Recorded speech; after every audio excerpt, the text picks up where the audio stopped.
Lake Geneva has been called the Newport of the Midwest, and for good reason. Estates like Loramoor once rivaled the wealth of the East Coast, with over 100 full-time staff to maintain its grounds, with prize yachts and show horses to parade about, and one of the largest mansions ever built in Wisconsin. Hi everyone, Ken here. Today we're uncovering Loramoor. Hit the subscribe button and let's explore this house. In 1852, James Moore was born in rural New York State, but moved west to Chicago as a young man with big ambitions. He eventually studied law and was admitted to the bar in 1891, partnering with his brother William to form a law firm specializing in corporate law. The Moore brothers proved to be savvy businessmen as well as attorneys. They made fortunes by organizing and promoting large industrial corporations during America's Age of Trusts. Among their most successful ventures were the Diamond Match Company, the National Biscuit Company, better known today as Nabisco, and the American Tin Plate Company. By the late 1890s, James had become a multi-millionaire with investments spanning many industries, from biscuits to steel. He even played a role in the formation of U.S. Steel and sat on the board of directors of major railroads, including the Rock Island Line. By the turn of the century, James was one of Chicago's financial elite, an attorney turned industrialist with a fortune large enough to indulge in any dream. And indulge he did. He had married Laura Small, the daughter of one of his business associates, and together they had a son named Nathaniel. Deeply devoted to his wife, Moore decided to create an extravagant summer retreat for his family in the countryside. Like many rich Chicagoans of his era, he was drawn to Lake Geneva, Wisconsin, a beautiful spring-fed lake ringed by woods and rolling hills not far from the city. Ever since the railroad reached Lake Geneva in 1871, wealthy families have been flocking there to escape the hustle and bustle of Chicago and build grand summer homes for relaxing in the countryside. More than any other industry, railroad money built Lake Geneva into a gilded resort town in the late 19th century. By 1900, the shoreline boasted numerous estates owned by railroad magnates, meatpacking barons, and captains of industry. James may have arrived a bit later than some of those pioneers, but he was determined to make his mark on Lake Geneva in a big way. In 1900, Moore began acquiring land on the lake's south shore. He and Laura had summered in the area before, renting cottages during the hot months, and now they were ready to establish a permanent estate. Moore's vision was unapologetically grand. He didn't just want a summer cottage, he wanted the biggest estate on the lake, a property that would reflect his immense success. Over the next few years, that vision took shape as Loramoor, a name coined by combining Laura and Moore in honor of his beloved wife. Little did the locals know that Moore's estate would soon eclipse almost everything around it in scale and luxury. From the moment he set out to build Loramoor, he sought the very best. He commissioned Jarvis Hunt, a talented Chicago architect, and nephew of famed architect Richard Morris Hunt, to design every building on the estate. Hunt was in his early 30s at the time, and eager to prove himself, Loramoor became one of his first major residential projects.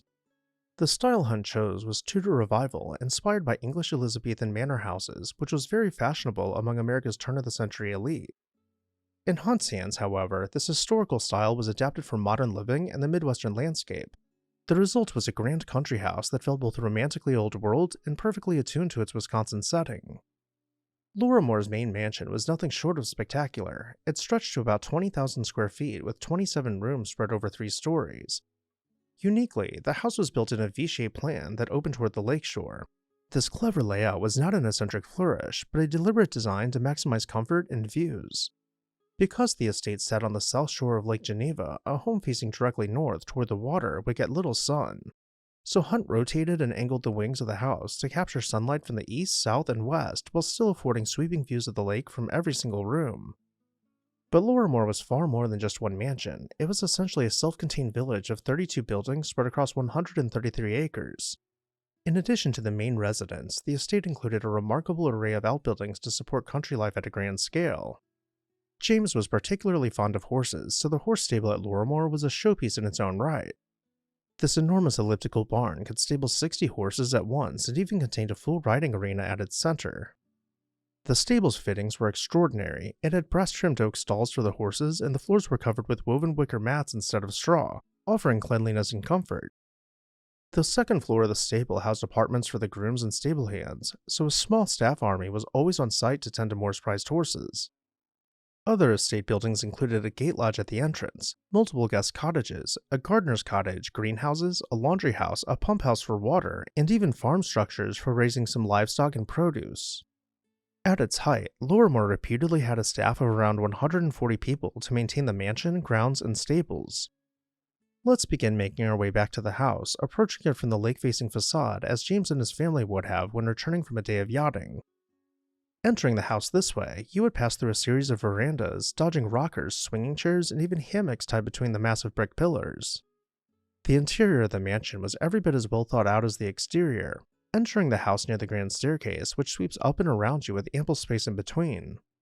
Newel posts near the second floor's landing acted as bases for octagonal columns, creating an arcade of pointed Gothic arches to support structural ceiling beams. Let's head now into the living room, with an informal mix of antique furniture, rattan chairs, and potted plants to liven up the space further. All around the room, built-in bookshelves are recessed into the wall below a chair rail, just enhancing the cozy atmosphere that much more. To either side of the living room's fireplace, the diamond pane windows bow out towards the lake to offer sweeping views and catch the eastern morning light.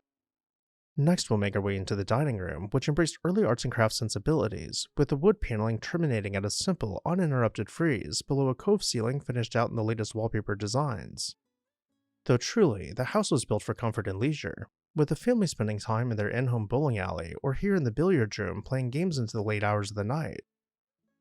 James' flying high life was cut relatively short. By 1916, Moore was 64 years old and still at the height of his powers, wealthy, well-connected, and enjoying his magnificent estate.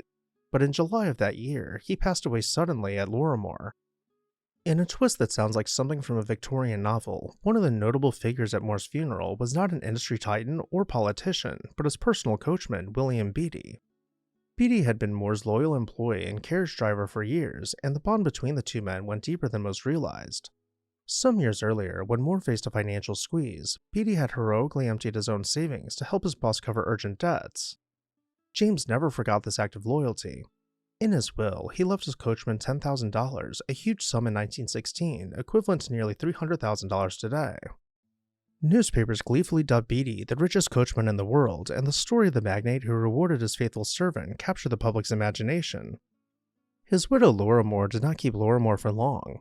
Within a year or so, she sold the estate, and it changed hands several times over the coming decades.